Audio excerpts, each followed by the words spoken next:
मध्य प्रदेश में कोरोना महामारी के बाद अब डेंगू का कहर देखने को मिल रहा है। इसी कड़ी में इंदौर में भी लगातार डेंगू के मामले बढ़ते जा रहे हैं, जिसके चलते इंदौर के प्रशासनिक अधिकारियों ने पुलिस विभाग के साथ बस्तियों का दौरा कर जागरूकता अभियान चलाया।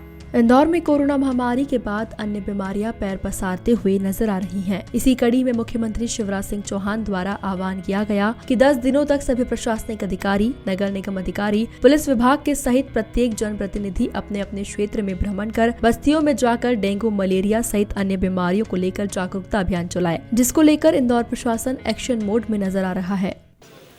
माननीय मुख्यमंत्री जी ने 15 तारीख को सभी प्रदेशवासियों से आह्वान किया है, शहरी और नगरीय ग्रामीण क्षेत्रों के, कि कुछ समय निकाल करके अपने घरों में ये देख लें कि कहीं कोई ताज़ा पानी एकत्रित तो नहीं हो रहा है। 7 दिन तक अगर ताज़ा पानी एकत्रित रहता है तो उसमें डेंगू के लार्वा पनपते हैं और डेंगू का लार्वा सुबह 10-11 बजे तक ही इफेक्टिव रहता है। 2-3 फीट हाइट तक जाता है वो, और एक स्थान से वो अधिकतम 400 मीटर तक जा सकता है वो। तो उसके हिसाब से, प्रोटोकॉल के हिसाब से हम लोग प्रिकॉशंस लेने का सभी जनता को बोलते हैं, सभी रहवासियों को बोलते हैं। और डेंगू एक ऐसी बीमारी है कि अगर जागरूकता है, हर व्यक्ति अपने घर में ध्यान से ये देख ले कि स्वच्छ वाटर, क्लियर वाटर इकट्ठा ना हो, तो उससे डेंगू उस घर में नहीं होगा, ये भी गारंटी रहती है। तो डेंगू में जागरूकता बहुत आवश्यक है। डेंगू हो जाने पर फिर जैसा कि वायरस की दवाइयाँ कुछ नहीं रहती हैं, फिर लिक्विड लेना, जूस पीना, पानी पीना, नारियल पानी पीना या सूप पीना, ये रहता है, या कि फिर जो सिम्टोमेटिक दवाइयाँ रहती हैं, पैरासिटामोल वगैरह, वो दी जाती हैं। किंतु कई बॉडी में डेंगू भी, जैसे कोविड कई लोगों में बड़ा निगेटिवली अफेक्ट करता है, वैसे डेंगू भी अफेक्ट करता है और इसमें फैटल भी रहता है डेंगू। कई मामलों में डेंगू कोविड से भी ज़्यादा खतरनाक है, इसलिए इसकी जागरूकता बहुत आवश्यक है लोगों में। इंदौर में चूँकि 40 से 42 लाख की आबादी है, किंतु फिर भी मैं बोलूँगा कि यहाँ के लोग जागरूक हैं।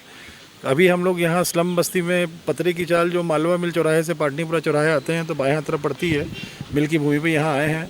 यहाँ की बच्चियाँ, यहाँ के बच्चे, यहाँ की महिलाएं बहुत जागरूक हैं, क्योंकि महिलाओं की, बच्चों की जागरूकता सर्वाधिक महत्वपूर्ण रहती है हर परिवार में। और सबको मालूम था, आइडिया था कि डेंगू से बचाव के घर में क्या प्रिकॉशंस रखने हैं, सबने रखा भी था। खुशी की बात है ये।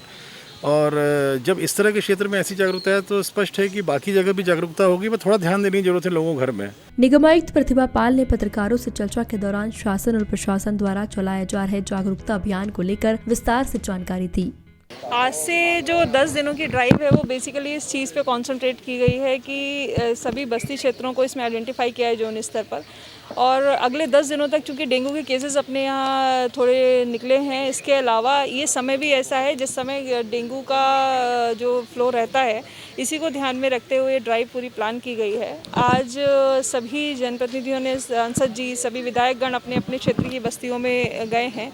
सभी जो पूर्व पार्षद हैं वो अपनी बस्तियों में इन कार्यक्रमों में शामिल हुए हैं। इसका उद्देश्य ये है कि डेंगू से बचाव का जो सबसे बेहतर उपाय है वो लोगों की जागरूकता है। सभी लोग इस बात से परिचित रहें कि घर में कोई रुका हुआ पानी ना रहे, या पानी भर के बहुत दिनों तक हम लोग ना छोड़ दें। कूलर या टायर्स या पुराने टूटे फूटे बर्तन या इस प्रकार की अन्य चीज़ें हैं जो अनुपयोगी हैं और जिनमें पानी भरता है, जिनमें लार्वा पनपते हैं, उनके बारे में लोगों को बताया जा सके। नगर निगम की पूरे स्वास्थ्य का अमला, ड्रेनेज का अमला, इसके अतिरिक्त विद्युत, पीएचई, ये सभी अमले एक साथ इन बस्तियों में ये गतिविधियों में भाग ले रहे हैं, इनमें कार्रवाई कर रहे हैं।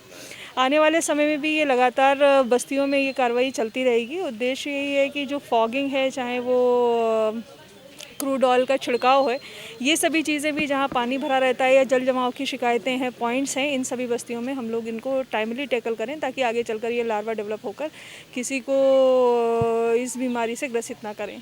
वहीं इंदौर डीआईजी मनीष कपूरिया ने जागरूकता अभियान की जानकारी देते हुए शहर को डेंगू मुक्त कराने की बात कही। ये बहुत महत्वपूर्ण है, शासन का ये अभियान है। माननीय मुख्यमंत्री जी ने आह्वान किया है कि इसको कोविड मुक्त तो किया गया है, अब पूरी तरह से हमें अन्य बीमारियां, जो डेंगू और अन्य बीमारी जो फैल रही है, उस पर कारगर प्रतिबंध लगाना है। इसी क्रम में आज कलेक्टर साहब, कमिश्नर नगर निगम, मैं यहाँ आकर के इस अपनी एनटीसी की जो ये कॉलोनी है, यहाँ एक तो जागरूकता का सभी लोगों में संदेश भेजना है, और साथ में जो इसके प्रिवेंटिव मेजर्स हैं उसके संबंध में भी सबको अवगत कराना, और ये भी देखना हमारा उद्देश्य था कि ये प्रॉपर्ली हो रहे हैं या नहीं हो रहे हैं।